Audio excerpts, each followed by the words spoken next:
जय श्रीमन्नारायण। हर हर महादेव। नमश्चंडिकायै। ऐसे प्रकरणों पर सामान्यतया हम सार्वजनिक रूप से कुछ कहते नहीं हैं, किंतु कल कुछ ऐसा हुआ कि हम कहने के लिए विवश हो गए। क्या प्रकरण है इसके विषय में आपको थोड़े विलंब से हम बताएंगे इसी चलचित्र में। उससे पहले एक सूचना देनी है। सूचना ऐसी है कि अंग्रेजी तारीख से अगर देखें तो 3, 4, 5 दिसंबर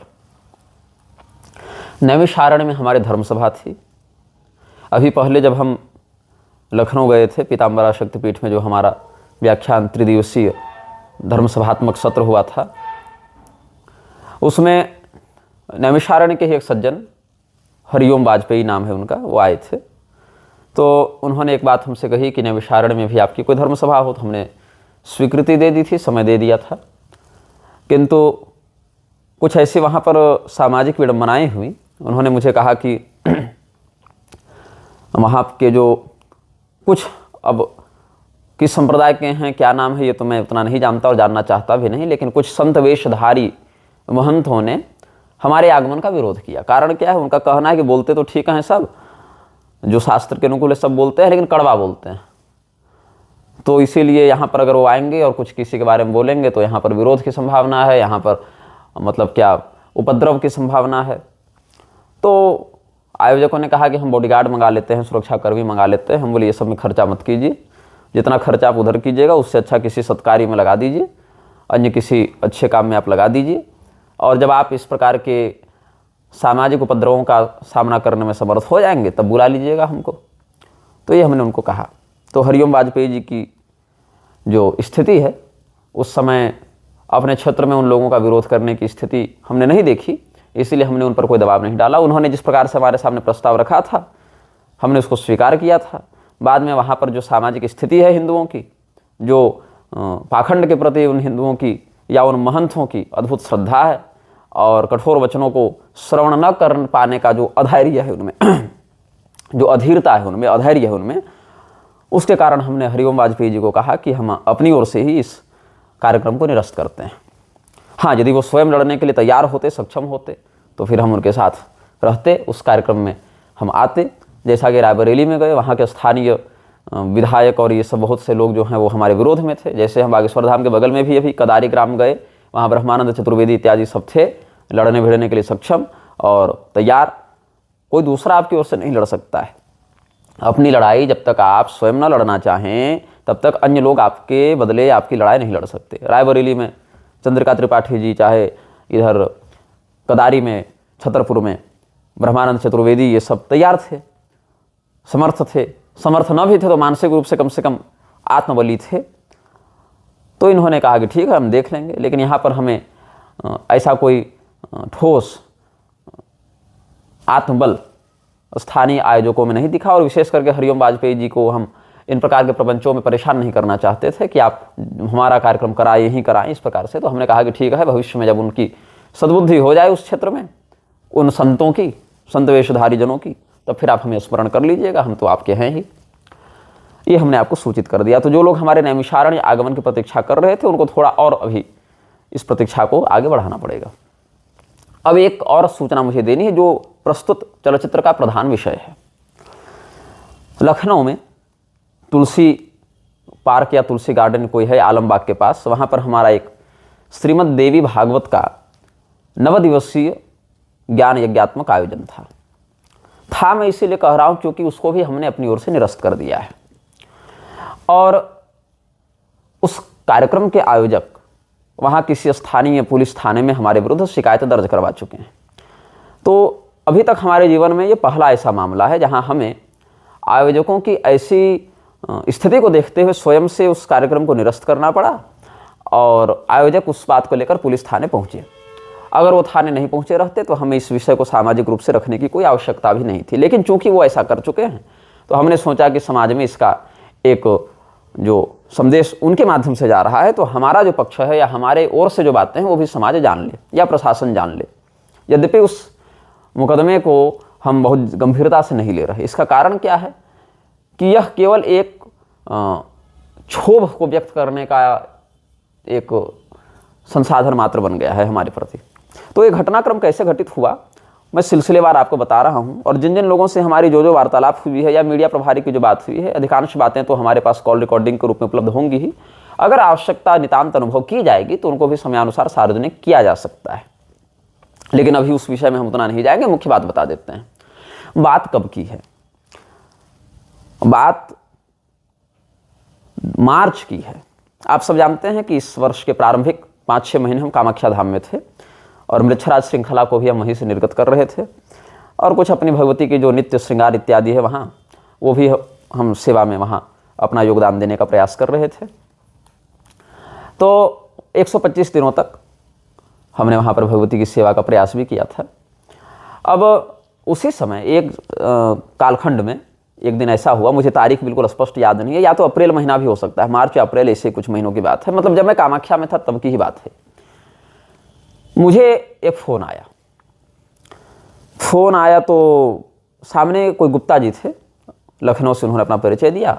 उद्देश्य क्या था कि वो हमसे कार्यक्रम कराना चाहते थे, देवी भागवत की कथा का समय चाहते थे। हमने कहा कि आपका कब का कार्यक्रम है? तो उन्होंने दिसंबर का नाम लिया। दिसंबर में हम लोग कार्यक्रम करते हैं, हर साल करते हैं, कोई समिति इत्यादि की ओर से भी वो थे। तो हमने अपने मीडिया प्रभारी ब्रजेश पांडे जी का नंबर दे दिया। उन्होंने कहा कि नहीं, पांडे जी का तो नंबर है मेरे पास, उनसे वार्तालाप भी हो गई है, लेकिन वो कुछ लंबी चौड़ी दक्षिणा बता रहे हैं और उतना करने में हम सक्षम नहीं हैं। तो आप अगर अपनी ओर से कुछ बता दें पांडे जी को, तो जितनी दक्षिणा में हम सक्षम हैं उतनी दक्षिणा में बात हो जाएगी। हमने कहा ठीक है, आप कितने में सक्षम हैं और वो कितना बताए हैं? तो उन्होंने जितना बताया था उससे बहुत ज़्यादा अंतर नहीं था इनके बजट में। हमने कहा ठीक है, आप अगर इतनी दक्षिणा देने में समर्थ हैं तो हम इतने में ही आपका कार्यक्रम करने के लिए तैयार हैं, कोई बात नहीं। हमने पांडे जी को फ़ोन किया, हम पाठ में ही थे, अध्याय पूरा हमने किया था, तो हमने पाठ बीच में एक अध्याय पूरा करके फिर विश्राम लिया और पांडे जी को फ़ोन किया और कहा कि ऐसा है, लखनऊ से कोई गुप्ता जी फ़ोन करेंगे आपको, तो आप वो जो भी दक्षिणा का है उसी में आप कार्यक्रम को निश्चित कर लें और उनका सब विवरण अपनी डायरी में नोट कर लें।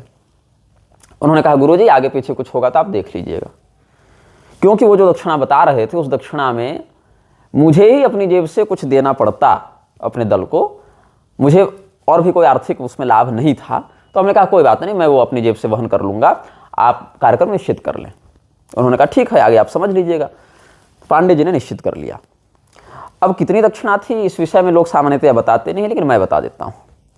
जहाँ तक मुझे अभी तत्काल में स्मरण आ रहा है, आखिरी बार जब बात उनसे हुई थी हमारे मीडिया प्रभारी की, वो सब कॉल रिकॉर्डिंग्स भी हम सुनते हैं और समयानुसार चैट्स भी जांच करते हैं, और कई बार तो मीडिया प्रभारी की अनुमति या उनकी संज्ञान की वृत्ति न भी हो तो भी अपने कार्यक्रम से जुड़े विषयों की हम जांच पड़ताल करते रहते हैं। तो धन और दक्षिणा की बात जो लोग करते हैं उनको मैं एक बात स्पष्ट कर दूं, दो प्रकार से हम कथा सुना सकते हैं आपको। एक अनुष्ठानिक वृत्ति से, जिसमें वेदियाँ बनेंगी, कर्मकांड होगा, किसी मुहूर्त विशेष का चयन किया जाएगा, अधिकाधिक शुद्ध मुहूर्त की प्राप्ति वहाँ पर हम प्रयास करते हैं कि मिल जावे, और आप अपने सामर्थ्य के अनुसार टेंट माइक पंडाल लगवाएंगे, कुछ भोजन भंडारा भी गांव या अगल बगल के लिए प्रयास करेंगे, प्रसाद इत्यादि में। वेदियाँ बनेंगी, उनके लिए आपको धोती साड़ी आभूषण आदि चढ़ाने होंगे। आभूषण कितने चढ़ेंगे, क्या चढ़ेंगे, इसको हम लोग नहीं लिखते हैं। जैसे कई बार भागवत कथा इत्यादि में जन्मोत्सव हो रहा है भगवान का, रुक्मिणी विवाह हो रहा है, हमारी ओर से कोई दबाव नहीं होता कि आप इतना चढ़ाएं। हाँ, कुछ चढ़ाना चाहिए। अब आपका जो सामर्थ्य हो, उस समय आपकी जो स्थिति हो, उसके आधार पर आप कुछ चढ़ावें, और न तो एक तुलसी दल भी चढ़ा देवें। हमारी ओर से इसमें कभी भी कोई भी आपत्ति नहीं की जाती है। अभी तक जिन लोगों ने हमसे कथा करवाई है, आप उनसे जाकर पूछ सकते हैं कि हमने कहा कि इतना गहना चढ़ाओ या इतना यहाँ नगद चढ़ाओ वेदी पर चाहे व्यासपीठ पर, तभी कथा करेंगे, ऐसी बात नहीं। हाँ, ये जरूर है, ये आवश्यक भी है और अनिवार्य भी है कि हम दक्षिणा पहले तय कर लेते हैं, कई बार, हर बार नहीं लेकिन कई बार।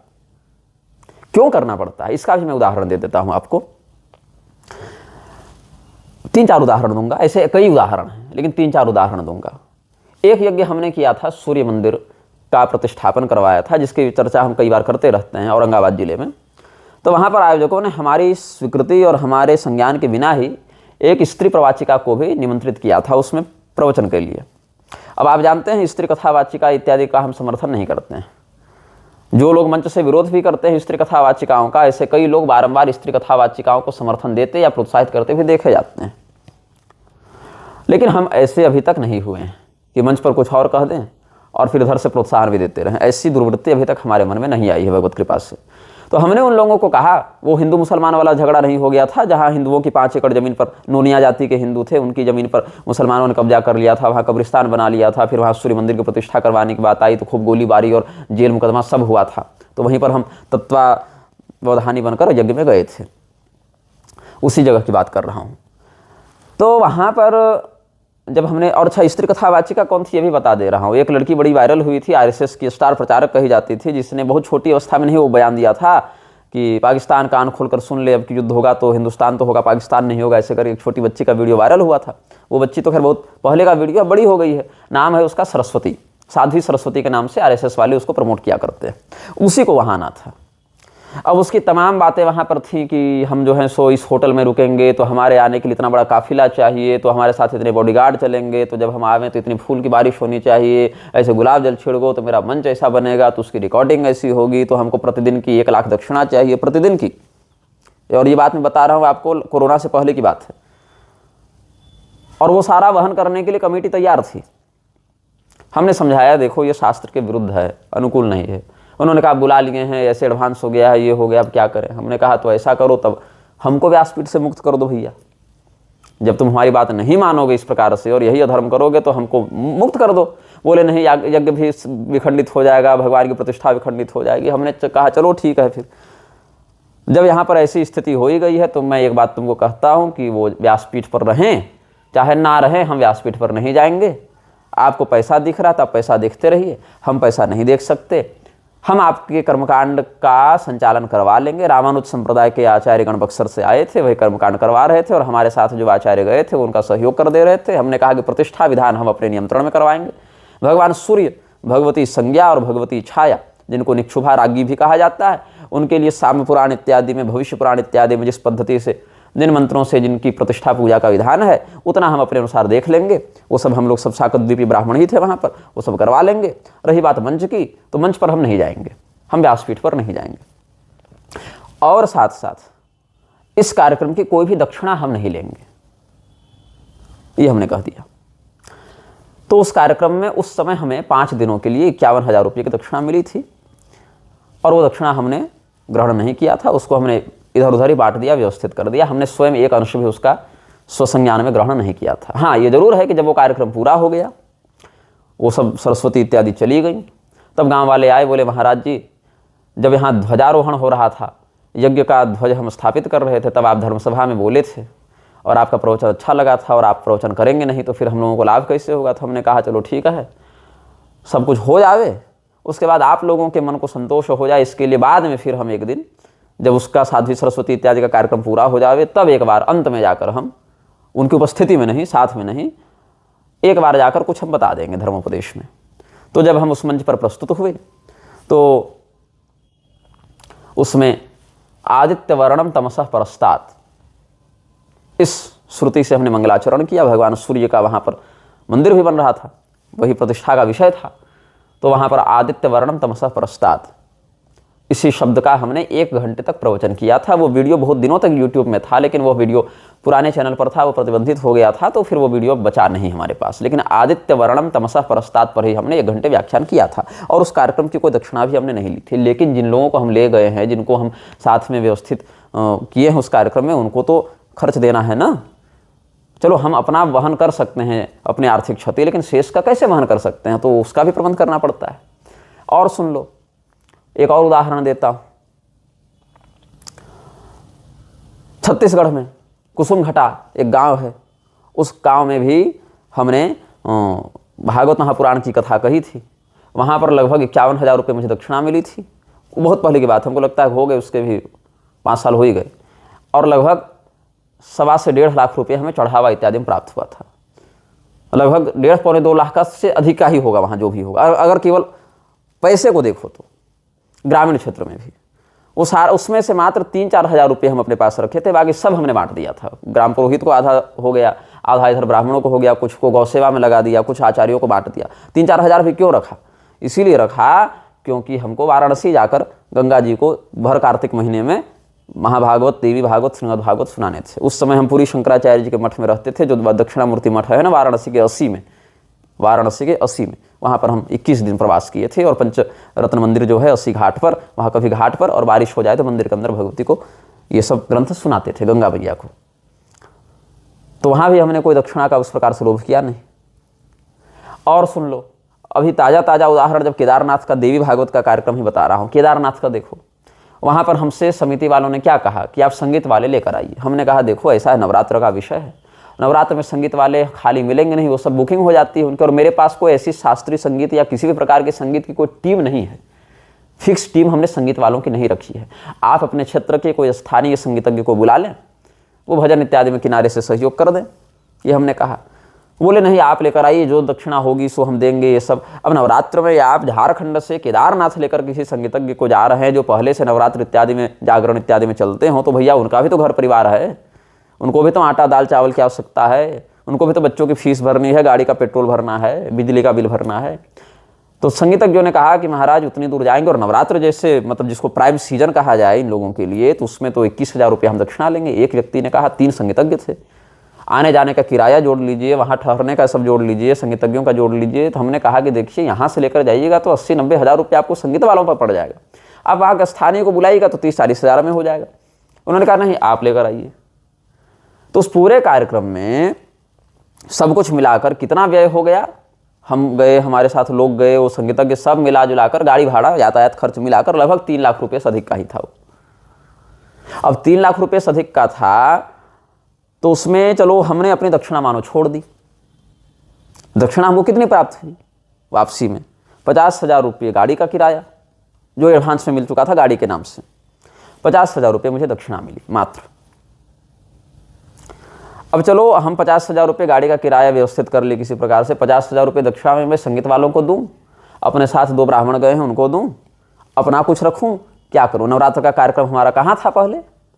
त्रिदंडी स्वामी गोपालाचार्य जी, जो वैकुंठ गमन जिनका हो गया, उन्होंने हमें कहा था कि उनको हमसे श्रीमद् भागवत सुननी है। उनका चातुर्मास चल रहा था, कहाँ? औरंगाबाद जिले में ही एक स्थान पर उनका चातुर्मास चल रहा था। उस जगह का नाम थोड़ा भी मुझे विस्मृत हो रहा है, लेकिन वो उनका अंतिम चातुर्मास था, उसके बाद वो परम पद चले गए थे। तो वहीं पर उनका था, और वहीं उन्होंने सावन महीने में हम उनसे मिलने गए थे, तो उन्होंने कहा था कि आपसे मुझे श्रीमद् भागवत की कथा सुननी है। हमने कहा स्वामी जी, हम केदारनाथ में वचन दे चुके हैं, हम वचन तोड़कर आपको समय नहीं दे सकते। उन्होंने कहा जो दक्षिणा लगेगी हम देने के लिए तैयार हैं, जो दक्षिणा वो दे रहे हैं वो हम भी दे देंगे आपको। हमने दक्षिणा की बात नहीं, बात समय की है। हमने उनको कहा है मैं नवरात्र में वहाँ रहूँगा, तो मैं वहाँ रहूँगा। हाँ, अब मर जावें, बीमार पड़ जावें, दोनों पक्ष में से कोई और कुछ बात हो जाए तो अलग बात है। लेकिन हम केदारनाथ गए, हमने सोचा भगवान का 9 दिन यहाँ दर्शन हो जाए। दर्शन में भी 9 दिन हमको वहाँ प्रशासन की ओर से ही, कमेटी की ओर से ही सब व्यवस्था थी कि हम 9 दिन में 9 दिन जाकर भगवान का दर्शन करें, 20 मिनट उनका अभिषेक करें, सब करें। लेकिन हम उनका रोज अभिषेक नहीं किए।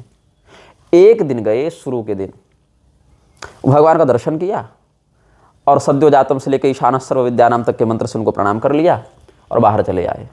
हाँ, हमारे साथ जो लोग गए थे वो दर्शन अपने इच्छानुसार कर लेते थे, पास इत्यादि था उनके पास, लेकिन हम नहीं जाते थे। क्यों नहीं जाते थे? मैं देख रहा हूँ कि 18 घंटे से लोग लाइन लगाए हुए इस बर्फबारी में, और मैं लाइन रोक कर अगर 20 मिनट भगवान की सेवा में मैं अगर जा रहा हूँ, तो ये इन लोगों के साथ अन्याय होगा ना, जो बेचारे रात भर यहाँ लाइन में खड़े हैं, बर्फ़ में ठिठुर रहे हैं, पता नहीं कौन कहाँ से आया है। मुझे उस दर्शन का पुण्य मिलेगा कि इन लोगों को लाइन में रोक कर और VIP दर्शन करने का पाप मिलेगा? ये बताइए। तो हमने कहा केदारनाथ भगवान, भैया आप ही के क्षेत्र में हूँ मालिक, आपका शिखर दर्शन करके ही हमको वही प्रसन्नता है, सर्वत्र अष्टमूर्ति रूप में आपकी स्थिति है, तो यहीं से प्रणाम स्वीकार करो महाराज। और हमारा जो समय 20 मिनट है, उस 20 मिनट में 1 मिनट में अगर 10 व्यक्ति भी दर्शन कर रहा है, 20 मिनट में 200 व्यक्ति कम से कम दर्शन करके निकल जावें, इस भावना से हम वहाँ रहते थे और शिखर दर्शन करते थे, परिक्रमा कर लेते थे। लेकिन प्रथम दिन के अलावा हमने रोज दर्शन नहीं किया ताकि लोगों को असुविधा न हो। दूसरी बात, दक्षिणा की रही बात, तो हमने अपनी 1.5 लाख की दक्षिणा छोड़ दी कि हमको कुछ नहीं चाहिए, क्योंकि उन्होंने कहा कि हमारा पास पैसा नहीं है। हमने कोई दबाव नहीं डाला। ठीक है, नहीं तो कितना है? बोले महाराज 50,000 आपको दे चुके थे यातायात के नाम से, 50,000 और आपको दे सकते हैं। हमने कहा ठीक है। 3 लाख में 1 लाख मिले, बचे कितने? 2 लाख। 2 लाख में अगर मैं अपनी दक्षिणा छोड़ भी दूं तो मुझे 50,000 तो जेब से भरने हैं, और वो 50,000 तो केवल संगीत वालों के हो गए, मान लीजिए 50 कैसे 63,000 हो गए ना संगीत वालों के। और हमारे साथ जो लोग गए हैं उनका सब, उनकी व्यवस्था।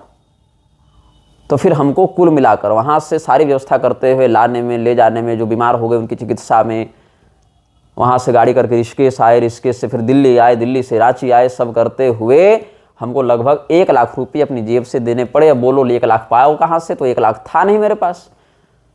तो फिर हमने फ़ोन किया ब्रजेश पाठक जी को, श्रृंगेरी। उनको कहा भैया आपके पास कुछ धन है?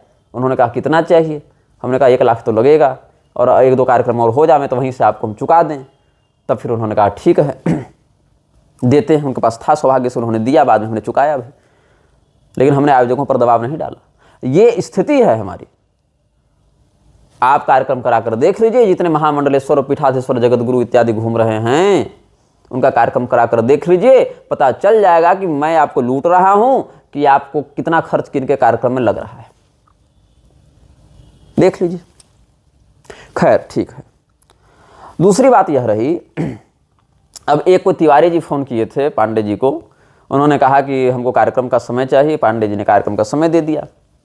हमसे पूछे गुरुजी कितनी दक्षिणा बोले? हमने कहा उनकी क्या आर्थिक स्थिति है जरा पूछ लीजिए, जितना सामर्थ्य होगा। तो उन्होंने बताया कि नहीं हमने 2 करोड़ का मंदिर बनवाया है, हमने ये किया है वो किया है। हमने कहा ठीक है, उस हिसाब से उनको दक्षिणा बता दीजिए इतनी। हमने जितनी दक्षिणा कही उसमें से भी 25% घटाकर हमारे मीडिया प्रभारी ने कही। मानो हमने 2 लाख कह दिया तो उन्होंने 1.5 लाख बताया, ऐसे मान लीजिए। और यातायात खर्च बताया। सामने से क्या उत्तर मिला पता है? यह उत्तर मिला कि आप लोग निग्रहाचार्य के नाम से पैसा ले लेते हैं और आप लोग जो पैसा खा जाते हैं, निग्रहाचार्य पैसा थोड़े मांगते होंगे। बिल्कुल सही बात है। लेकिन हमारे साथ जो इतना सामान सब चलेगा, हमारे देवी देवता, यंत्र, चरण पादुका इत्यादि सब जब चलेंगे 5-6 ट्रॉलियाँ, तो हम 2 हाथ से 5 ट्रॉलियाँ कैसे लेकर आए आपके यहाँ? उन्होंने कहा कि केवल निग्रहाचार्य को भेज दो, बाकी न पारायणकर्ता की आवश्यकता है, न कर्मकांडी की आवश्यकता है, न जापक की आवश्यकता है, न रसोईया भोजन भंडारी की आवश्यकता है, न मीडिया मैनेजमेंट की आवश्यकता है, केवल निग्रहाचार्य को भेज दो। ठीक है भाई, केवल निग्रहाचार्य भी उपस्थित हो जाएंगे। लेकिन फिर आपके यहाँ भी हमको कोई घर परिवार का रिश्तेदार नहीं दिखना चाहिए। आपको भी गांव खिलाने के लिए जब 4 लाख 2 लाख खर्चा करें वो भी नहीं दिखना चाहिए। आपका टेंट माइक पंडाल भी नहीं दिखना चाहिए। आप गंगा किनारे पधारें, नर्मदा किनारे, जमुना किनारे पधारें और किसी मंदिर में हम बैठ जावें, हम आपको कथा सुना दें और आप सुन लें, और जो दक्षिणा देनी है उसको दे दें, और न भी दे तो तुलसी दल भी दे दें। ये भी हो सकता है। लेकिन आपको क्या चाहिए कि आपको चाहिए निग्रहाचार्य, और आपको पूरे गांव को दिखाना है कि हमने उनको बुलाकर कथा कही और पूरा नाम भी लूटना है, लेकिन खर्च नहीं करना है। तो विवाहे यादृशम वित्तम तादृशम परिकल्पयित। विवाह में जितना खर्च होता है उतना भागवत में हो जाता है। ये बात हमने नहीं कही, ये बात व्यास जी ने लिखी। और अगर हम भी यजमान बनकर सुने और अनुष्ठानिक वृत्ति से सुने तो उतना प्रबंध हमको करना पड़ेगा, चाहे हम किसी भी प्रकार से करें। लेकिन आज की व्यवस्था में उतना प्रबंध लग जाता है, उतना खर्च। और सुन लीजिए, वो भी तब जब बिना शास्त्र में जितनी बातें लिखी हैं, जो सोने का सिंहासन लिखा है उस पर भागवत दान करना है, कैसे सक्षम है? स्वर्ण के इतने तोले, देवी भागवत में 8 तोले की स्वर्ण प्रतिमा भगवती की होनी चाहिए। 8 तोला सोना का दाम जोड़ लीजिए, 11-12 लाख की केवल स्वर्ण प्रतिमा बनेगी। हम तो न्यूनतम में बता रहे हैं कि विवाह के समान खर्च होगा आज के हिसाब से। और नहीं तो फिर आप आइए कथा सुनने, हम मंच पर आपको 4 घंटा सुनाएंगे, मानो बिना मंच के आपको 8 घंटा सुनाएंगे, और उसी रस से सुनाएंगे, उसी शुद्धता से सुनाएंगे। लेकिन फिर आपको कहीं खर्च नहीं करना है। जहां हम सोएंगे वहां आपको सुलाएंगे, जो खाएंगे सो खिलाएंगे, और जहां कथा करेंगे वहीं बैठकर सुनाएंगे, और उसी मजे में सुनाएंगे, उसी आनंद में सुनाएंगे। हाँ, लेकिन फिर मेरे पास समय होना चाहिए। साल में 2-3 सदी ऐसी कथा हम कर नहीं पाते हैं, क्योंकि फिर लेखन बाधित होता है, और फिर अनुष्ठानिक कृत्य बाधित होते हैं, व्यय बाधित होते हैं, बहुत कुछ देखना होता है समाज में। और ये भी बात है कि हमारे परिकर आपसे कोई धन लेकर हमको देते हैं, ऐसी बात नहीं। आप पूरा धन हमें ही देंगे। अगर आप आयोजक हैं तो 1 रुपया हो चाहे 1 करोड़ हो, आप हमें देंगे। फिर उसमें से हमें अपने परिकरों को कितना देना है ये हम स्वयं तय करके उनको उतना देंगे, चाहे नहीं देंगे, ये हमारे विषय में आएगा वो। और उस स्थिति में जब हम उनको दक्षिणा देंगे तो कई बार दक्षिणा अधिक भी आप देते हैं और कई बार कम भी देते हैं। तो जो कम देते हैं उसको जेब से भी भरकर उनको देंगे, उनको जो निश्चित है वह उनको प्राप्त होगा। कई बार ऐसा होता है कि आपने जो दक्षिणा दी उसमें 25% हमको और जेब से करके अपने दल को देना पड़ा, जिसमें संगीत वाले सम्मिलित नहीं हैं। और सुन लीजिए, अभी छतरपुर में जो कदारी में श्रीमद् भागवत की हमारी कथा हुई, वहाँ जो दक्षिणा प्राप्त हुई, और उसके ठीक बाद उन्नाव में जो हमारी कथा हुई, राजू वर्मा के यहाँ शुक्लागंज में, सीताराम कॉलोनी, वहाँ जो दक्षिणा प्राप्त हुई, तो उन्नाव वाली दक्षिणा जो भी 1.5 लाख रुपये थी दक्षिणा, वो पूरी दक्षिणा हमने गौ सेवा में दे दी, पूरी, बल्कि 2-4 हज़ार जेब से लगाकर, वो भी मतलब जैसे 1,50 प्राप्त मानो तो 1,55 हमने दे दिया, ऐसे समझ लो। और वहाँ के ब्राह्मणों को और इधर के दोनों कार्यक्रमों के जो तो 4-5 ब्राह्मण हमारे साथ थे, उनको हमने कदारी वाली दक्षिणा से पूर्ण किया। हमारी जेब में 2 कार्यक्रम करने के बाद भी जेब से 5-10 हज़ार खर्च हुए, आया कुछ नहीं। ये आर्थिक स्थिति बता रहा हूँ, ये हमारा व्यवसाय नहीं है। ठीक है, अब बता रहे हैं यहाँ की बात, लखनऊ की बात, देवी भागवत कथा की बात। कई बार हम दक्षिणा नहीं भी बोलते हैं। क्यों नहीं बोलते हैं? क्योंकि सामने वाले की स्थिति को देखकर ऐसा लगता है कि वो अपने हिसाब से अपने विवेक से निर्णय लेने में समर्थ हैं, तो वो जो दक्षिणा देंगे उसमें पर्याप्त हो जाएगा। अथवा सामने वाले ने पहले ही बिना किसी कार्यक्रम के हमको कुछ धन दिया हुआ होगा। उदाहरण स्वरूप मैं बता दूंगा आपको, ये भी बात बताने की नहीं होती लेकिन फिर भी बता दूं क्योंकि विषय ऐसा उठा है। अभी जहां मेरी पिछली भागवत कथा हुई, जो अभी यूट्यूब पर प्रसारित हो रही है बातें, 7 दिनों का कार्यक्रम था, श्रीमद् भागवत का कार्यक्रम था, घनश्याम उपाध्याय जी के यहाँ वाराणसी मझवा में। उनको हमने दक्षिणा के बारे में कुछ भी नहीं कहा था। क्यों नहीं कहा था? क्योंकि मुझे नहीं लगा कि उनको बताना चाहिए। उन्होंने पूछा भी नहीं, हमने बताया भी नहीं, क्योंकि उनमें इतना विवेक स्वयं में था कि वो इस प्रकार से अपना निर्णय ले सके और सक्षम निर्णय ले सकें। तो ऐसी स्थिति में क्या हुआ? ऐसी स्थिति में यह हुआ कि हमारे पास जो दक्षिणा वो दिए, सिर्फ मेरी दक्षिणा अगर जोड़ें, केवल मेरी दक्षिणा, सारे लोगों की नहीं, केवल मेरी दक्षिणा उन्होंने की 2 लाख रुपये। मैंने मांगा नहीं। और आज की तारीख में कल मेरे अकाउंट में 117 रुपये मात्र थे, मात्र 117 रुपये। वो सारा धन व्यय भी हो गया। और सुन लो, बाकी ब्राह्मणों को भी 21,000 25,000 जिसका जैसा काम था वो उन्होंने दिया। कैमरामैन को अलग से 17,000 रुपये दिए। अगर वो कैमरामैन को नहीं देते तो वो कैमरामैन को मैं जेब से देता, लेकिन उन्होंने दे दिया। हमारे साथ जो भोजन बनाने के लिए गए थे गोविंद जी, उनको भी हमने, मतलब उन्होंने ही अपने ही जेब से 15,000 रुपये दिए, जबकि उनकी दक्षिणा 12,000 की बात थी। वहाँ पर 15 दिए अपनी इच्छा से। क्यों? क्योंकि वहाँ पर 5-7 लोगों का प्रसाद बनाने की बात थी और 15-20 लोगों का बनाना पड़ता था, तो अपने मन से उन्होंने ऐसा किया। और जो संत महात्मा इधर उधर से आए उनका भी स्वागत सत्कार किया। अब देखो, अगर मैं फिक्स पैकेज की बात करूं तो ये संभव नहीं है, क्योंकि उनका सामर्थ्य वैसा था, उन्होंने किया।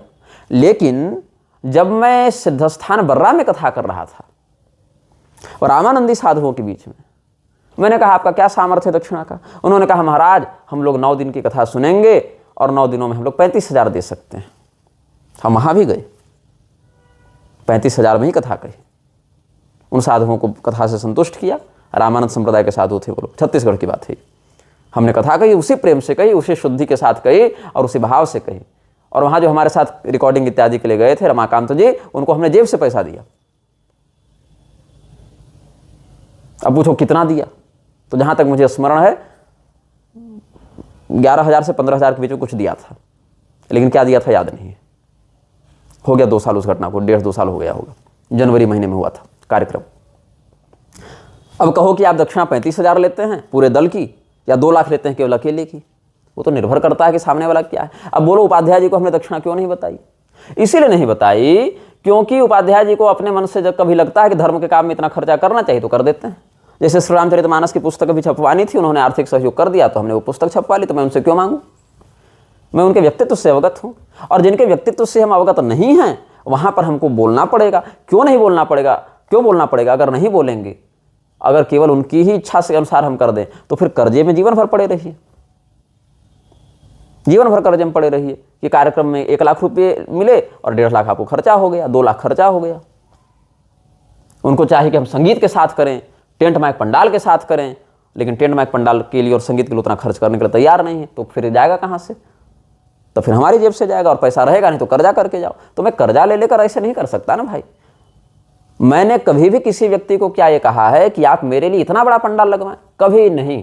अभी जो शुक्लागंज में हमने कथा कही ना, वहां पंडाल ही नहीं था, एक कमरा था, बस 10 बाय 10 का कमरा था। उस कमरे में 10-15 लोग बैठते थे, उन्हीं को हमने कथा सुनाई। और उपाध्याय जी के यहाँ कथा करी तो उनके यहाँ पूरा लॉन ही था, 2 एकड़ का पूरा पंडाल ही लगा हुआ था। तो वहां भी हमने कथा कही, एक कमरे से लेकर पूरे मैदान तक में कथा कही, एक श्रोता से लेकर 1 लाख श्रोता के बीच में कथा कही। तो वो तो आयोजक के विषय पर है ना। तो ठीक है, अब हम लखनऊ वाली बात बता रहे हैं, क्योंकि आयोजक चले गए पुलिस थाने, क्या कहते हुए कि हमने फोटो बैनर पर इतना खर्चा किया है तो हमको उसका हर्जाना चाहिए। अब सुन लीजिए पूरी बात। हर्जाने की बात अगर आप मणिवृत्ति से विचार करते हैं कि भाई पैसे का हिसाब होगा, तो हिसाब भी सुन लीजिए। हमको गुप्ता जी का फोन आया कि भैया हमारा बजट ये है, 1 लाख रुपए जहां तक मुझे याद है उन्होंने कहा था, और मार्ग व्यय अलग से। उन्होंने कहा ठीक। पांडे जी को हमने बात कही, 1,20,000 जहां तक हमको याद आ रहा है, लेकिन रिसेंट वार्तालाप में 1 लाख रुपये हम आपको दे रहे हैं तो आपसे हम हिसाब नहीं लेंगे, ऐसी शब्दावली उधर से सुनने को आई थी, तो 1 लाख रुपये मानकर चलते हैं। तो 1 लाख रुपये आप हमें दे रहे थे। तो पांडे जी को हमने कहा कि पांडे जी 1 लाख रुपये में ही करना है कार्यक्रम, हो जाएगा, हम अपनी ओर से देख लेंगे। अगर बोले पांडे जी के गुरु जी अगर ऊपर नीचे होगा आप संभाल लीजिएगा, क्योंकि आप निर्णय ले रहे हैं तो आप देख लीजिएगा। ठीक है। बोले केदारनाथ जैसा फिर हो जाएगा गुरु जी, आप कर्जे में चले जाइएगा। हमने कोई बात नहीं, देख लेंगे, कर्जे में चले जाएंगे तो चले जाएंगे, देख लेंगे। वो सुनना चाहते हैं सुना देना है, क्योंकि देवी भागवत से उनको केदारनाथ का स्मरण हो गया। तो हमने कहा ठीक है करेंगे कार्यक्रम। कब का समय है? बोले दिसंबर का समय है, दिसंबर में 7 तारीख से कार्यक्रम होगा। हमने कहा ठीक। उसके बाद 3-4 महीने कोई ऐसा संवाद हुआ नहीं। बीच में एक संवाद उनसे फिर हुआ कि भाई कार्यक्रम नज़दीक आ रहा है तो एक बार महाराज जी से सब लोग मिलना चाहते हैं। तो हम उन्नाव आए हुए थे, पांडे जी ने कहा कि उन्नाव तो आपके लखनऊ से नज़दीक है, आप आकर गुरु जी से मिल भी लें और आमने सामने सारी चर्चा कर लें। आमने सामने सारी चर्चा हो गई। अब बताइए, गुप्ता जी इत्यादि जब मिलने आए थे, 3-4 लोग और थे उनके साथ समिति के लोग, मैं ज़मीन में सो रहा हूँ गद्दा बिछाकर। हमने आयोजक को नहीं दबाव डाला कि मेरे लिए पलंग लगा दो, AC लगा दो। मारे गर्मी के वहाँ पर कूलर न चले, पंखा न चले, तो मारे गर्मी के मच्छर कटाते हुए छत में कुछ लोग जाकर सो रहे हैं। मैं तो छत भी नहीं जा रहा हूँ, वहीं कमरे में सो रहा हूँ उस भीषण गर्मी में, जहाँ लू के समान अंदर में तप रहा हो कमरा, ओवन के समान जो कमरा हो। ये लोग परेशान, कई लोग आते थे परेशान हो जाते थे कि इतनी गर्मी में आप कैसे रह ले रहे हैं। भाई रहना है, आयोजक के पास वही सामर्थ्य, उन्होंने वही किया, लेकिन श्रद्धा से किया। तो क्या हमने कोई आयोजक से डिमांड की कि मेरे लिए इतना बड़ा पंडाल लगाओ और मेरे लिए AC कूलर लगा दो? AC वाला कमरा जब मिलता है तो भी मैं AC नहीं चलाना पसंद करता हूँ। अभी मैं छपड़ोर में गया, आप वहाँ के महाराज जी को फ़ोन करें, जगत गुरु जो हैं सियाराम शरण जी, उनको फ़ोन करें और पूछें कि आपने जितनी व्यवस्थाएं दी निग्रहाचार्य को, उनमें से उपभोग कितना उन्होंने किया। पंखा बंद है, AC बंद है, पंखा चलाना है तो चला लो, AC चलाना है चला लो, मना नहीं है, लेकिन मुझे नहीं मन है, नहीं चलाता मैं। गर्म पानी मिल गया तो नहा लिया, ठंडा मिला तो भी नहा लिया, जैसा प्रबंध जैसा बन पाए। ये भी नहीं कि इतना काजू किशमिश मेवा ले आओ। काजू भी 2 बार मंगाया, तो मैं स्वयं खाने के लिए नहीं मंगाया, वो जितने लोग आगंतुक आ रहे हैं उनमें से काजू है, चाहे केला है, चाहे सेब है, जो उपलब्ध हो प्रसाद बांटने के लिए मंगाया। अपने नहीं खाया। अपने क्या खा रहा हूँ? वही दाल चावल और आलू का चोखा, ये खा रहा हूँ। और जो आगंतुक आ रहे हैं उनको भाई खिला भी रहा हूँ, जो हमारे अतिथि हैं मानो। तो हमने तो वैसे कोई डिमांड नहीं कि हम इतना, हाँ जो है शुद्ध साफ सुथरा दो, चाहे जमीन पर सुलाओ चाहे पलंग पर सुलाओ, जो आपका सामर्थ्य हो। तो हमने ये कभी नहीं कहा कि इतना बड़ा पंडाल लगाइए, इतना बड़ा बैनर लगाइए। ये सब हमने जो कहा है वो ध्यान से सुनो, कि गो हत्या, भ्रूण हत्या, ब्रह्म हत्या, अंतर्जातीय विवाह, विधवा विवाह, ये सब वाले जो हैं वो अपना जब हमारे पास कार्यक्रम लेने आएँ, या अपने माता पिता, कुलगोत्र, ससुराल इत्यादि का पूरा परिचय दें, और अगर कोई दोष ऐसा दिखे तो उसका प्रायश्चित इत्यादि करके फिर कार्यक्रम कराएं। अपने आय का स्रोत स्पष्ट करें कि कहीं आप घोटाला का पैसा, तो मर्डर का पैसा, सुपारी का पैसा, किसी गरीब की जमीन बेच का पैसा तो आप नहीं कार्यक्रम करा रहे हैं, ये सारा आप स्पष्ट करें। कोई नेता मंत्री, कहीं का कोई वैसा न्यायाधीश या कोई इस प्रकार के लोकतंत्र से जुड़ा हुआ व्यक्ति जो अपने नीति नियम से सनातन धर्म को क्षति पहुंचा रहा हो, वो हमारे मंच पर न दिखे। फुल पैंट शर्ट वाले लोग हमारे मंच पर न दिखें। हाँ, कई बार क्या होता है कि जिनको नियम नहीं पता वो चढ़ बैठते हैं, चढ़ जाते हैं कई बार, तो हमने उनको मना कर दिया या आयोजकों को संकेत कर दिया, तो आयोजक समझ गए तो उन्होंने किनारे कर दिया, मारपीट किया नहीं, सब बता दिया, समझा दिया। जैसे अभी छपड़ौर वाली कथा में 2 लोग फुल पैंट शर्ट में चढ़ गए थे, हमने मना किया, वो समझ गए। और जो पहले से समझे हुए थे तो खैर समझे ही हुए हैं। स्त्रियों को एकांत में मिलने की अनुमति नहीं है। अगर मिलना भी चाहे सार्वजनिक रूप से अपने पिता, भाई, ससुर, पुत्र के साथ आकर मिलें, बात करें और जाएं। ये सब हमने नियम बना रखे हैं, बता रखे हैं। अभी वाराणसी वाली कार्यक्रम की मैं बात करूं, वहां भी एक MLA आए थे मिलने के लिए, मैं नहीं मिला। ऐसा नहीं कोई इच्छापूर्वक नहीं मिला, नहीं मिला। एक विश्वकर्मा जी आए, लोहार जाति से हैं वो, वाराणसी से, उनसे हम रात को 11 बजे मिले, 2-2 दिन मिले। क्यों मिले? कुछ तो हमने देखा, कुछ भाव अनुभव किया तो मिला। तो मेरे पास ये नहीं कि आप बहुत बड़े नेता हैं, मंत्री अधिकारी हैं, तो हम आपके सामने पलक पावड़े बिछाकर सो जाएंगे कि आइए हम धन्य हो गए। आज तक आप बाकी सबका देखिएगा, इनका जन्मोत्सव मन रहा है, इनका अभिषेक पर्व मन रहा है, इनका वर्धापन मन रहा है, इसमें ये नेता आ रहे हैं, ये प्रधानमंत्री और राष्ट्रपति और मुख्यमंत्री और विधायक और सांसद और जज मजिस्ट्रेट सब आ रहे हैं। हमने अपने मंच पर कभी ऐसा प्रोत्साहन नहीं किया, कभी इन लोगों को एंटरटेन नहीं किया। हाँ, आप आइए तो मैं भगाऊंगा नहीं, आप हिंदू बनकर आइए और सामने बैठकर कथा सुनिए, और कथा सुनिए, प्रसाद लीजिए और जाइए। कथा रोक कर आप माल्यार्पण करेंगे, अपना प्रोटोकॉल दिखाएंगे, वो सब नहीं। या तो कथा से पहले ही आकर मिल लीजिए, या कथा पूरी होने के बाद आकर मिल लीजिए। लेकिन कथा के बीच में आपको रोक कर आपका स्वागत सत्कार मंच पर हो, चाहे जन्मोत्सव और वर्धापन में आपको बुलाकर हम सम्मानित करवा कर आपसे भाषण दिलवाएं, ये सब हमसे नहीं होता है। हमने ये सब मना कर रखा है। ये सब आप अपने पार्टी के कार्यालय में करते रहें। तो उन्नाव जब आए गुप्ता जी और उनकी टीम, तो उन्होंने सब कुछ देखा समझा। वहां तो हम एक कमरे में कथा कर रहे थे, हमने पंडाल भी नहीं मांगा। आयोजक करना चाहते भी नहीं थे, समर्थ थे या नहीं थे मैंने पूछा नहीं, लेकिन उनकी वह सुविधा नहीं थी, हमने किया नहीं। उनको अपने अनेकानेक प्रारब्धों के नाश के लिए, अपने पाप आदि के प्रायश्चित के लिए, अपने भगवत भक्ति की वृद्धि के लिए करना था, उन्होंने किया, हमने सुनाया। निर्मल चैतन्य जी महाराज, जहां हमने विष्णु पुराण की कथा कही, उनसे पूछ लो उनका क्या अनुभव रहा। हमने उनको किस बात के लिए परेशान किया हो? धन के लिए परेशान किया कि व्यवस्था के लिए परेशान किया कि हमको ऐसा ठहराओ, इतना धन दो? क्या हमने कहा 15 दिन हम लोग कथा किए, और हमने सभी दल वालों को बता दिया था, अपने साथ जाने वाले लोगों को, कि वहां आपको और जगह जो दक्षिणा मिलती है उससे आधी दक्षिणा मिलेगी, इसकी संभावना है। अगर वो भी ना मिले तो हम अपनी जेब से देंगे, लेकिन चलना है 15 दिन वहीं विष्णु पुराण की कथा करनी है। ये बात हो गई। सुदर्शनाचार्य जी के यहाँ 2-2 साल हमने कथा कही, विष्णु पुराण कही, श्रीमद् भागवत कही। अभी ओंकारेश्वर में लिंग पुराण की कथा फिर होने वाली, हमने कोई दक्षिणा की बात नहीं कही, क्योंकि हमको उनका व्यवहार अनुकूल लगता है। लेकिन जिनका नहीं लगेगा या जहाँ संदिग्ध बात होगी, वहाँ कम से कम अब हम हर कार्यक्रम में कर्जे में थोड़े जाने लगे। अब मान लो कि हमारे पास सेविंग है 50,000 की, 1 लाख की मान लो है, पिछले कार्यक्रम का कुछ धन बचा हुआ है, तो हम कहते हैं चलो अगले कार्यक्रम में नहीं भी मिलेगा तो इससे ही ब्राह्मणों को संतुष्ट कर देंगे। लेकिन वो हो तब तो, और हर बार मैं वैसा नहीं चल सकता हूँ ना। हमारे भी माता पिता के स्वास्थ्य के लिए हमको देखना है, अपने भाई बहनों की पढ़ाई देखनी है, मानो अपने घर परिवार का प्रबंध देखना है। हमारे लिए तो आप खड़े होकर आएंगे नहीं, लेकिन हिसाब देने पहुंच गए कि 1 लाख दे रहा हूं तो मैं हिसाब लूंगा। अब सुनो हिसाब उसका भी क्या हो गया। अब कर्मकांड की बात आई। अच्छा सुनिए, उसमें भी एक बात और हिसाब की बात है। मेरे पास अयोध्या के बगल से एक शिव पुराण की कथा का प्रस्ताव आया कि महाराज जी कथा सुननी है। तो उनका 2 दिन क्लैश कर रहा था लखनऊ के कार्यक्रम से। तो हमने पांडे जी को कहा कि लखनऊ वालों से बात करके देखिए जरा, अगर वो 7 तारीख की बजाय 9 तारीख से करना चाहें या वैसे कुछ अगले मुहूर्त में करना चाहें तो ठीक है। तो गुप्ता जी ने कह दिया कि नहीं, ऐसा नहीं होगा। वहाँ लगभग 2.5 लाख रुपये दक्षिणा थी शिव पुराण वाली कथा में, 11 दिनों का कार्यक्रम था लगभग। तो गुप्ता जी ने कह दिया कि हम इस कार्यक्रम में डेट नहीं बदलेंगे, क्योंकि हमारा बुक हो गया है मैदान। पांडे जी ने कहा गुरुजी क्या करना है? हमने उनको कहा शिव पुराण वाले को कि आप ही अपनी तारीख बदल लीजिए फिर, अगर हमसे सुनना है। उन्होंने कहा हमारा भी फिक्स है। उनका कुछ वैसा विवाह का काम था तो बोले हम भी नहीं बदल सकते। हमने कहा फिर हम आपको समय नहीं दे सकते, क्योंकि हम लखनऊ में समय दे चुके हैं। तो अगर ऐसे देखा जाए तो 1 लाख का कार्यक्रम करने के लिए हम 2.5 लाख का कार्यक्रम छोड़े। अगर पैसे को ही देखना है तो ऐसे देख लो, है ना। तो 1.5 लाख तो मैं भी नुकसान में गया ना। मैंने आपको ये अभी तक बताया नहीं बताया, क्योंकि आवश्यकता नहीं थी। गुप्ता जी को भी नहीं पता होगा, शायद वो वीडियो देखकर जाने। फिर एक कार्यक्रम बाद का आया, नैमिषारण्य के अगल बगल का कहीं का था, बाद का आया। वो भी 1 दिन के लिए टकरा रहा था, शायद 14 से ही वहां था अगला कार्यक्रम। यहाँ भी गुप्ता जी जो है सो शुरू में नहीं कर पाए, तो वो भी कार्यक्रम हमने छोड़ दिया। वो 1.5 लाख का था मान लो, 5 दिन या 7 दिन का, तो हमने वो भी छोड़ दिया, क्योंकि यहाँ समय दिया जा चुका था। सिर्फ पैसे की बात कर, क्योंकि पैसे की बात को लेकर थाना गए हैं लोग ना, पैसे की बात मैं सुना देता हूँ। अब फिर क्या हुआ, कुछ दिनों बाद गुप्ता जी का फोन आया, जब मैं ये 2.5 लाख वाला कार्यक्रम छोड़ चुका। कुछ दिन के बाद गुप्ता जी का फोन आया कि मेरे घर में विवाह है या इस प्रकार से है, तो आप लोग कार्यक्रम 2 दिन बढ़ा सकते हैं क्या? हमने कहा पांडे जी क्या हो सकता है, बढ़ा सकते हैं क्या? पांडे जी ने डायरी चेक की। अब गुप्ता जी का काम है तो अब बढ़ाने की बात हो रही, सुनो। तो हमने देखा डायरी, बोले नहीं गुरुजी 18 तारीख को एक कोर्ट की डेट पड़ रही है आपकी, तो 8 तारीख को ही पड़ रही है, तो 8 तारीख को तो यहाँ नहीं जा सकते, कार्यक्रम लिया हुआ है, तो अधिवक्ताओं के माध्यम से वो काम बन जाएगा, लेकिन 18 को तो वो है वहाँ पर उपस्थिति आपकी ऐसे।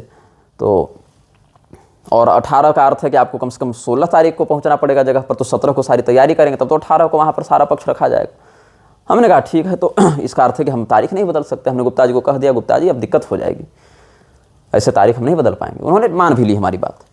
उसके बाद अचानक से एक दिन फ़ोन आया कि भाई कर्मकांड की लिस्ट चाहिए भैया, वेदियाँ बनेंगी। तो हमने पूछा कि कितनी वेदियाँ बननी चाहिए हमें, मतलब मैं सीधे बात नहीं कर रहा था, वो पांडे जी इत्यादि बात कर रहे थे। तो वहाँ राघवाचार्य स्वामी जी के एक शिष्य कर्मकांड कराते, अगर वो कार्यक्रम होता तो कहा कि भाई कर्मकांड की लिस्ट। तो हमने पूछा कितने, हम लोगों ने पूछा कितने वेदियाँ बनेंगी उस हिसाब से, क्योंकि देखो होने को तो भैया एक गणेश गौरी कलश में भी आवाहन करके सब हो सकता है, और नहीं तो हर वास्तु की अलग वेदी, क्षेत्रपाल की अलग वेदी, नवग्रह की अलग वेदी, षोड़श मातृका की, घृत मातृका की, सर्वतोभद्र की, लिंगतोभद्र की, गौरी तिलक मंडल की, सबकी अलग बनाते चलो तो 12 वेदियाँ भी बन जाएंगी, उसमें भी दिक्कत नहीं है। चतुष्षष्ठी योगिनी की भी अलग बन जाएगी। तो गुप्ता जी ने कहा कि जितनी वेदियां बनानी है बनाइए, 10 भी बनाइएगा तो चलेगा। अब भैया कहने से थोड़ी होता है, 10 वेदियों के लिए 10 वेदियों का प्रबंध भी करना पड़ेगा ना। तो हमारे जो कर्मकांड वाले थे कृष्णवेद, उन्होंने कहा गुरुजी कितनी बनावें। हमने कहा सुनो, जो मूल है बना लो, जैसे ये सर्वतोभद्र देख लीजिए, नवग्रह षोड़श देख लीजिए, और सप्तघृत मातृका देख लीजिए, ये सब वास्तु इत्यादि देख लीजिए, ये सब वेदियाँ बना लीजिए, 6 वेदियाँ बना लीजिए, मध्यम स्तरीय हो जाएगा, ना कम लगेगा ना ज़्यादा लगेगा, उस हिसाब से ठीक है। उन्होंने बताकर अच्छा, फिर गुप्ता जी कहते हैं 1-2 दिन विलंब हो गया इस सब में, तो गुप्ता जी कहते हैं कि लिस्ट भेज रहे हैं कि हम सामान ले आएँ, तेवर हो गया ऐसा। हमने कहा अच्छा चलो भैया भेज रहे हैं। अब लिस्ट भेज जब रहे हैं तो वहाँ पर जो सामग्री लिखी उसका भी हिसाब चाहिए। कैसा हिसाब चाहिए भाई? तो आपने 5 धोती क्यों लिखी है? तो बताया गया कि 5 ब्राह्मण आ रहे हैं तो 5 धोती एक ब्राह्मण के लिए हो जाएगी। तो उत्तर क्या मिलता है उधर से? कई बार गुप्ता जी की स्वयं भी बात करते थे, कुछ और भी लोग बात करते थे जिनका नाम मैं नहीं जानता हूँ, और भी समिति है तो और भी लोग हैं। तो कहते क्या है कि 5 ब्राह्मण आएंगे तो 5 को धोती देनी पड़ेगी। ये क्या शैली है आपकी? 5 ब्राह्मण आ रहे हैं तो 5 को धोती देनी पड़ेगी, ये शैली है? अच्छा, उसके बाद वेदियों के लिए धोती लिखी गई, साड़ी लिखी गई। अब जैसे षोड़श मातृका था, हमने केवल साड़ी ही लिखी, या केवल वास्तु थी केवल धोती ही उसके लिए लिखवाई, जबकि दोनों जगह दोनों चीज डबल चढ़ सकता है, लेकिन हमने जितना बिल्कुल मूलभूत है उतना ही बताया। और स्वर्ण प्रतिमा इत्यादि तो कुछ लिखी ही नहीं, चांदी के 2 सिक्के लिखे। तो क्या कहते हैं, आप चांदी का सिक्का लिख दिए हैं यहाँ पर, रखवाली आप करेंगे उसकी? अब बताइए ये क्या शैली है आपकी भाषा शैली भाई, कि आप जो घृत मातृका में चांदी का सिक्का लगाएंगे, या प्रधान कलश में जो आप हिरण्यादान करेंगे रजत मुद्रा से, सोने का सिक्का भी नहीं लिखा, रजत मुद्रा है लिखी। उस स्थिति में कहते हैं कि आप उसकी सुरक्षा करेंगे? बताओ, अब ऐसे में कैसे कार्यक्रम हो सकता है? अच्छा, और सुन लीजिए, 3 ही लिखे गए कुर्ते, 5 ब्राह्मण है, 3 कुर्ते क्यों लिखे गए? इसके लिए फ़ोन किया गया, हिसाब दो। तो हमने हिसाब दिया, पांडे जी ने दिया कि देखिए गुरुजी तो सिलाई कपड़ा पहनते नहीं, और गुरुजी के छोटे भाई भी सिलाई कपड़ा नहीं पहनते जो आपके पारायण करता होंगे, तो इसलिए उनका हम लोगों ने लिखा नहीं, जो पहनते हैं उन्होंने अपने हिसाब से लिखा, 3 लोगों का लिखा गया। अब बोले इतनी साड़ियाँ कहाँ चढ़ेंगी? अरे भैया, तो आपको मैं फ़ोन पर कर्मकांड थोड़ी पढ़ा सकता हूँ, सिखा सकता हूँ, कितनी चढ़ेंगी कहाँ चढ़ेंगी, वो तो जब वेदियों की बात आएगी वहाँ पर आप स्वयं देखेंगे क्या हमने जायज़ लिखा और क्या नाजायज़ लिखा, कितना उचित लिखा, कितना अनुचित लिखा, कितना प्रासंगिक लिखा, कितना अप्रासंगिक लिखा। फिर बात आ गई कि कमेटी के जितने लोग हैं सारे लोग हवन करेंगे। हमने कहा ऐसा नहीं होता, सामूहिक हवनाधिकार सबको प्राप्त नहीं है, स्वतंत्र रूप से अलग अलग याजकों के लिए अलग अलग बातें हैं। मैं राजू वर्मा का उदाहरण देता हूँ, जहाँ उन्नाव में हमने कथा कही, शूद्र वर्ण के हैं वो व्यक्ति, और ऐसा नहीं केवल वहाँ लखनऊ में भी आए कथा सुनने, नर्मदापुरम में भी आए कथा सुनने, और भी जगहों पर रायबरेली गए थे कथा सुनने, अपने यहाँ का आयोजन भी किया, और जहाँ जहाँ अन्य भी कथाएं हुई वहाँ भी हो गए कथा सुनने, या रायबरेली वाले आयोजक भी इधर आए कथा सुनने इनके घर में, या कौशाम्बी वाले सब। तो रायबरेली वाले तो ब्राह्मण थे, उन्नाव वाले शूद्र हैं, तो हैं तो सब सनातन के ही ना अलग अलग स्तंभ। तो उन्होंने स्वयं हमको कहा राजू वर्मा ने कि महाराज जी हम लोग तो वेद मंत्र से करेंगे नहीं और हवन इत्यादि इस प्रकार से प्रवृत्त होंगे नहीं, तो हमारा कैसे होगा? तो हमने कहा कि समस्त पौराणिक आगमक मंत्रों से आचार्य आपका पूजन कराएंगे, और हवन इत्यादि में उन्हीं मंत्रों से आचार्य आपके प्रतिनिधि बनकर आपके बदले हवन करेंगे, ये विधान है। उन्होंने कहा ठीक है। वो शालग्राम जी का भी अर्चन करते थे स्पर्शपूर्वक, तो पांडे जी ने देखा, उन्होंने मना किया, देखिए आप इस प्रकार से गलत करते हैं। उन्होंने कहा क्या करना चाहिए? तो कहा कि गंगा जी में डाल आओ। तो हमको जब बात पता लगी तो हमने कहा ठीक है, आप गंगा जी में डाल आवें, तो ऐसा डालें कि हमको वहाँ से पुनः प्राप्त करते बने, क्योंकि शालग्राम खरीदना बेचना निषिद्ध होता है। तो हमने कहा कि हमको भी भगवान की सेवा का अवसर मिले, आपके यहाँ इनकी सेवा हो ही रही है, तो ऐसा करें हम ही दे जाएँ। तो शालग्राम जी को उन्होंने गंगा जी में छोड़ा, और फिर हमने वहाँ से उनको प्राप्त कर लिया, और आज भी शालग्राम जी जो हमारी द्वारा सेवा में हैं वो उन्हीं के दिए हुए हैं मानो। तो उनसे सीखो कि वो चाहते तो मुझसे कुतर्क कर सकते थे, लेकिन नहीं किया, स्वयं से अपने कर्तव्य को प्रस्तुत किया कि हमारे लिए तो महाराज जी ऐसा होना चाहिए। हमने कहा आपका चिंतन सही है, ऐसा ही करना है हम लोगों को, और वही प्रेम से हमने कथा कही, वो एक कमरे में ही कथा कही और उसी रस के साथ कही। ये भी नहीं कहा, माइक भी बंद कर दिया बीच में हमने कि ये भी नहीं आवश्यक है, ऐसे ही सुनो। तो इन्होंने कहा कि नहीं, पूरे समिति वाले, आज तक 13 साल से हम लोग यही करते आ रहे हैं। हमने कहा गलत किया। उन्होंने कहा बाकी ब्राह्मण मूर्ख थे, बाकी ब्राह्मण तो ऐसा ही करा रहे थे। हमने कहा कि ब्राह्मण क्यों लड़ने जाएं आपसे, केस मुकदमा कौन झेले इतना, ST SC एक्ट लग रहा है तो ये लग रहा है तो वो लग रहा है, तो कौन कहाँ पर फंसा दे कैसे करके, तो वो नहीं लड़ना चाहते। और ब्राह्मणों की भी मैं गलती मानता हूँ कि आप यजमानों को अगर ठीक से नहीं करेंगे शास्त्र का उपदेश और धन के लोभ से अयाज्य याजन करते चलेंगे, तो हम लोग जब उसको उपदेश करेंगे तो वो आपका संदर्भ देकर हम लोगों को कहेगा कि तुम ही मूर्ख हो, वो तो अच्छे पंडित जी थे, है ना। तो इन बातों का ध्यान आप लोगों को भी रखना चाहिए। तो अंततः फिर जब पांडे जी से वो नहीं समझे तो फिर हमने अपने स्तर से फ़ोन से उनको समझाया। उस समय वो समझने का भाव भी व्यक्त किया कि ठीक है, आप जैसा कहेंगे वैसा करेंगे, शास्त्र के कारण तो हमने आपको पसंद किया है, आपका वर्ण किया है, आपको फ़ोन किया है, इसीलिए हम आप जैसा कहेंगे वैसा ही होगा। फिर इससे पहले बात हुई थी टिकट बनाने की।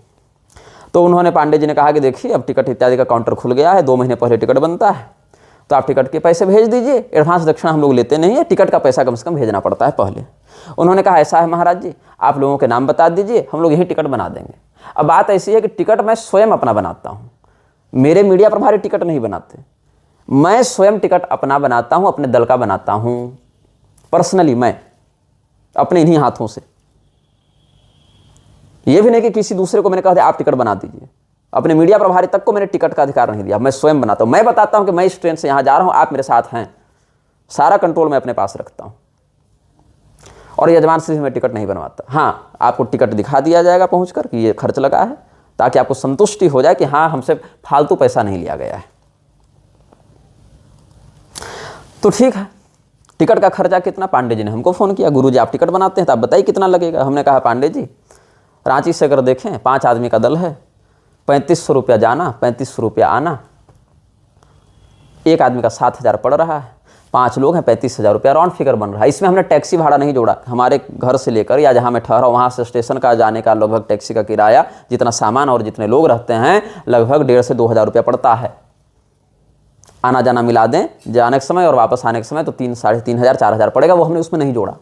और ये भी उस समय टिकट रांची से बन रही थी, रांची से कानपुर, लखनऊ नहीं, कानपुर तक का, कानपुर से लखनऊ उनको ले जाना था। हमने कहा कि अगर वो नहीं भी ले जाएंगे तो हम अपनी जेब से ही वहाँ से चले जाएंगे, वो भी हमने नहीं जोड़ा था उसमें।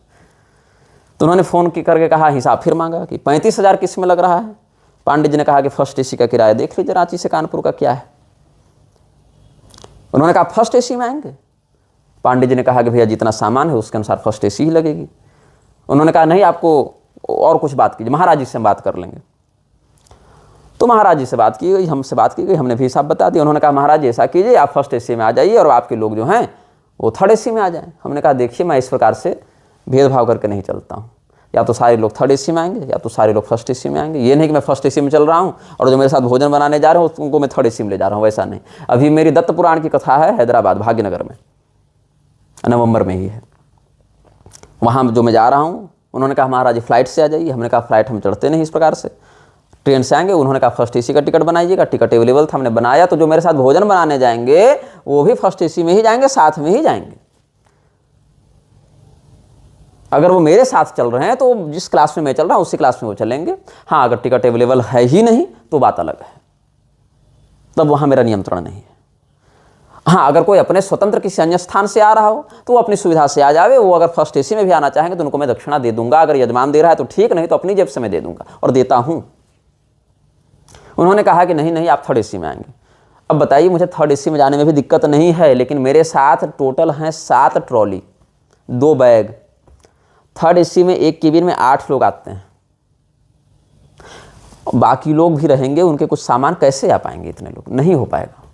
तो पांडे जी ने कहा कम से कम सेकंड AC तो होना ही चाहिए। उन्होंने कहा नहीं, थर्ड AC का ही पैसा देंगे। हमने कहा ठीक है, अगर आप थर्ड AC का ही पैसा देना चाहते हैं तो मेरी ओर से कोई दबाव नहीं है, लेकिन मैं बता दूं मैं फर्स्ट AC में ही आ पाऊंगा, और फर्स्ट AC में मैं आ पाऊंगा तो आपसे पैसा नहीं ले रहा, वो भी मैं जेब से ही लगाऊंगा, आप थर्ड AC का ही पैसा दे दें। तो उन्होंने 12,500 रुपये थर्ड AC के हिसाब से दे दिए।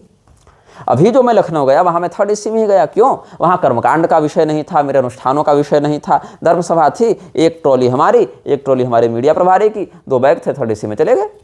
स्लीपर में भी सीट होती, धक्का मुक्की नहीं होती तो वहाँ भी चले जाते, और गए ही हैं। जनरल तक में गए हैं, अगर उपलब्धता है उस प्रकार से तो वहाँ भी जा सकते हैं। लेकिन जिस प्रकार की व्यवस्थाएं साथ में चल रही हैं वहाँ संभव नहीं है। तो हमने कहा अगर आप थर्ड एसी का पैसा देना चाहते हैं तो आप उतना ही दें, हम आपसे पैसा ज़्यादा नहीं लेंगे, लेकिन हम फर्स्ट एसी में आ रहे हैं ये हमने बता दिया, चाहे हमको जेब से ही पैसा देना पड़े, क्योंकि ये सामान फिर व्यवस्थित नहीं हो पाएंगे कि 4 टोल यहाँ महाराज जी के केबिन में चढ़ाओ, 1 सीट यहाँ है, फिर थर्ड एसी वहाँ 2 बैग चढ़ाओ, फिर उसको उतारो, इतने मिनट का हॉल्ट है। ये मानसिक तनाव लेकर हम नहीं चल सकते यात्रा में। ठीक है, फिर कोई सामान इधर उधर मिस हो गया तो ऐसे सामान तो है नहीं कि बाजार से खरीद कर ले आओ।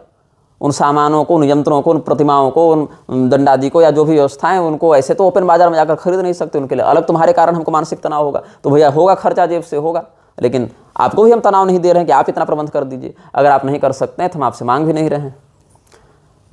तो फिर टिकट फर्स्ट एसी का ही बना, उन्होंने थर्ड एसी का ही पैसा दिया, उसमें भी हम लोगों ने कोई खिचखिच नहीं की। अब सुन लो, यहाँ पर 9 दिनों का कार्यक्रम है, 5 लोग मेरे साथ जा रहे हैं। एक व्यक्ति की प्रतिदिन की दक्षिणा है 2100 रुपये। तो कितना हो गया 18 दिनों, ये 18,900 रुपये, मान लीजिए उसको राउंड फिगर 19,000 रुपये हो गए। दक्षिणा 19,000 हो गए। और मुझे किराया लगा, हालांकि किराया मुझे कम ही लगा क्योंकि वो राजधानी के हिसाब से था, फिर हमने स्वर्ण जयंती के हिसाब से बनाया था, तो भी हमको लगभग अगर ऐसे सारा टिकट देखें और टैक्सी इत्यादि का देखें तो भी हमको लगभग 20,000 रुपये और लग रहे थे किराए में। इधर कितना हो गया पैसा, 5 ब्राह्मणों का मिलाकर, 5 लोगों का, कर्मकांडी हैं, जापक हैं, हमारे जो साथ भंडारी जाएंगे वो हैं, पारायणकर्ता हैं और मीडिया प्रभारी हैं, 5 लोग हो गए। कैमरामैन को भी हमने नहीं जोड़ा है इसमें, वो भी हम जेब से ही देने वाले थे, आपसे नहीं मांग रहे थे। तो कितना हो गया, 19 बचे 95,000 हो गया, 20,000 जेब से किराया गया, हो गया 1,15,000 रुपये। कैमरामैन को भी हमको 20,000 रुपये देने हैं, तो कितना हो गया, 1,35,000 रुपये हो गए। आप कितना दे रहे हैं, 1 लाख दे रहे हैं। हमने कभी बताया कि 35,000 हम जेब से देकर 2.5 लाख का कार्यक्रम छोड़कर फिर भी आपके यहाँ जा रहे हैं, ये कहते हुए कि हमने आपको समय दिया तो कथा सुनाएंगे। और आपका ये है कि 1 लाख दे रहे हैं तो हमको 3 धोती का हिसाब चाहिए और चांदी के सिक्के की रक्षा कौन करेगा, ये आप बताइए क्यों लिख दिया आपने?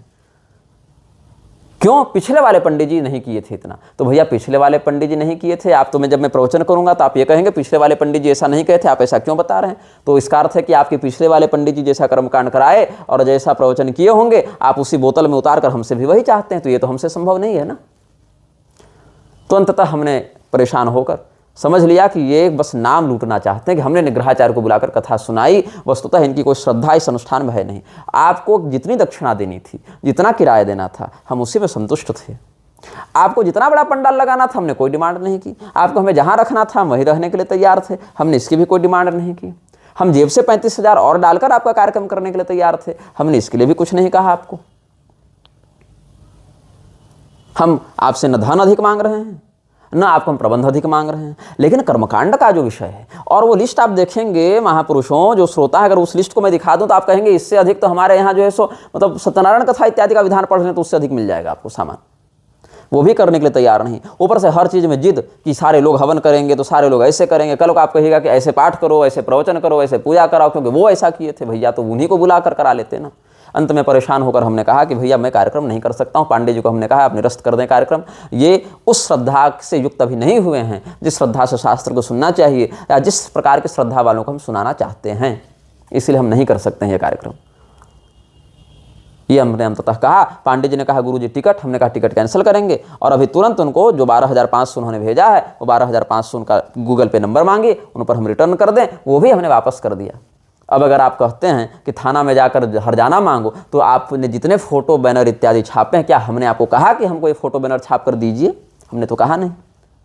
हमने आपको बताया कि हम जेब से इतना पैसा डालकर आपके यहाँ कार्यक्रम करने जा रहे हैं, वो भी 1.5 लाख का कार्यक्रम छोड़ने के बाद? नहीं। क्यों? क्योंकि क्या आवश्यकता थी बताने की।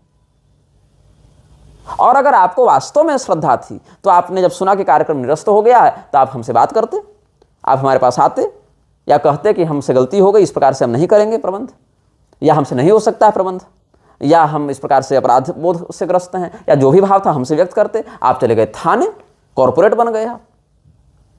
मतलब क्या है? सीधे सीधे एक समिति बना लो और हर साल कुछ कार्यक्रम के नाम से चंदा करो और कुछ मिनिमम खर्च में कार्यक्रम करा लो और नाम लूट लो कि हमने इनसे कराया। बाकी धर्म वहाँ कितना है वो तो दिख गया कि आप 3 कुर्ता और 5 धोती में कह रहे हैं कि क्यों लिखा इतना, और 5 को देना पड़ेगा, 5 आएंगे तो। इस स्थिति में देखिए कथा नहीं होती है। कथा श्रद्धा से होती है और सामर्थ्य से होती है। बिल्कुल आप अपने सामर्थ्य के अनुसार काम करें, लेकिन आप ये कर सकते थे ना कि महाराज जी हम 5 धोती देने का सामर्थ्य नहीं रखते हैं, आप 1 धोती में ही संतुष्ट होकर हमारे लिए कथा करें, ये भी एक तरीका होता है। आपने क्या कहा, हम 1 लाख दे रहे थे, हम हिसाब नहीं लेंगे, ये शब्दावली आपकी थी। इसीलिए हमने इस कथा को निरस्त किया है। रही बात फोटो बैनर की, हमने कभी नहीं कहा कि आप इतना फोटो छापें, इतना बैनर छापें, इतना बड़ा पंडाल लगाएं। आप एक कमरे में भी करते तो हम करते, आप पूरा का पूरा लखनऊ बुक कर लेते तो भी हम करते। हमारे ये जो नियमावली है उसमें ये सब कहीं नहीं लिखा हुआ है कि आप इतना बड़ा पंडाल लगाएं और इतने श्रोता हमको दें और इतने बड़े चैनल पर उसका प्रसारण करें तभी हम आएंगे। ये डिमांड हमारी ओर से नहीं होती। ये डिमांड बड़े बड़े पीठाधीश्वर, महंत, जगतगुरु इत्यादि के पास आप जाएं तब आपको पता चलेगा आटे दाल का भाव कि ये सब कैसे कार्यक्रम करते हैं और फिर उनकी तुलना में हमारा क्या नियम है और हमारी क्या अपेक्षाएं हैं आपसे, ये भी मैं बता दूं। इसीलिए पहली बार मेरे साथ जीवन में ऐसा हुआ है कि हमारे किसी आयोजक की ऐसी अनुशासनहीनता के कारण हमें यह कार्यक्रम निरस्त करना पड़ा और फिर वो आयोजक भी इतने महापुरुष निकले कि सीधे चले गए थाना। कल थाना से फ़ोन आया था हमारे मीडिया प्रभारी को, उन्होंने कहा गुरुजी ये लोग इस प्रकार से कर रहे हैं, आप एक वक्तव्य निर्गत कर दीजिए। तो हमने सोचा ये वक्तव्य हम निर्गत कर दें। कई कार्यक्रम हमने निःशुल्क किए, कई कार्यक्रम हमने कर्ज लेकर किए, कई कार्यक्रम में हमने जितना उम्मीद किया उससे अधिक दक्षिणा मिली, कई बार तो आधी भी नहीं मिली। ये तो सब प्रारब्ध का खेल है, जिससे जितना होना है। लेकिन क्या है, इस समाज में अर्थ भी एक पुरुषार्थ है, उसकी आवश्यकता सबको पड़ती है, हमें कम पड़ रही है। जो बड़े बड़े सन्यासी मठाधीश बने हैं ना, उनको तो हमसे 5 गुना 10 गुना 20 गुना पड़ रही है। प्रदीप मिश्रा ने कार्यक्रम निरस्त किया दक्षिणा कम मिलने के कारण, यही छत्तीसगढ़ में। हमने कार्यक्रम निरस्त किया लखनऊ में, क्योंकि वो अनुशासन जो शास्त्र का वर्णित है उससे न चलते हुए इतना दे रहे हैं तो हम इतना हिसाब लेंगे, उस अहम में आयोजक आ गए थे। इसलिए हमने कहा कि आप उस कथा को सुनने के अधिकारी वर्तमान स्थिति में तो नहीं हैं, इसलिए हम ऐसा नहीं कर सकते हैं कार्यक्रम। हमने जो यातायात व्यय आपने 12,500 भेजा था वो सीधा सीधा हमने आपको लौटा दिया। अपनी जेब से भी हमने टिकट कैंसिलेशन इत्यादि का वहन किया है, उसके लिए हम आपको दोष नहीं दे रहे। और अन्यथा अगर हिसाब करने आएंगे तो फिर जितने कार्यक्रम हमने आपके कारण छोड़े उनकी कॉल रिकॉर्डिंग्स हम सुना देंगे उस डेट की, और फिर जो खर्च वो दे रहे थे वो खर्च आप हमको दे दीजिए। दोनों कार्यक्रम मिला दें तो लगभग 4.5-5 लाख रुपया हो जाएगा। अगर वही पैसे का हिसाब करना है, उस 4.5-5 लाख में जो आपका टिकट बैनर का ये खर्चा लगा होगा बैनर इत्यादि का, आप काट लीजिएगा। लेकिन ये भी तो कोई व्यावहारिक बात हुई नहीं। इसीलिए यदि किसी के पास धन नहीं हो और मेरे पास समय है लेकिन उसमें श्रद्धा है, आ जाओ गंगा किनारे यमुना किनारे, मूल पारायण सुनना है वो सुना दें, हिंदी भावानुवाद सुनना है वो सुना दें, और दिन दिन भर बैठकर सुना है, 4-4 घंटा का 2 सत्र कर रहे हैं हम लोग। और नहीं तो ये दिखाओगे कि हम ब्राह्मणों को 5 धोती तो नहीं देना चाहते, लेकिन बैनर पर इतना खर्चा कर चुके हैं और पंडाल को इतने बुक कर चुके हैं, तो भैया वो धन का मद आप अपने पास रखें। हम धन का मद न स्वयं स्वीकार करना चाहते, न सामने वाले के धन के मद को सहन करने के लिए बाध्य हैं। यह वीडियो प्रशासन के लिए भी हो गया, जनता के लिए भी हो गया, आयोजकों के लिए भी हो गया, और भविष्य में भी कोई कथा इत्यादि कराना चाहें उनके लिए भी हो गया। जय श्रीमन नारायण, हर हर महादेव, नमः चंडिकाय।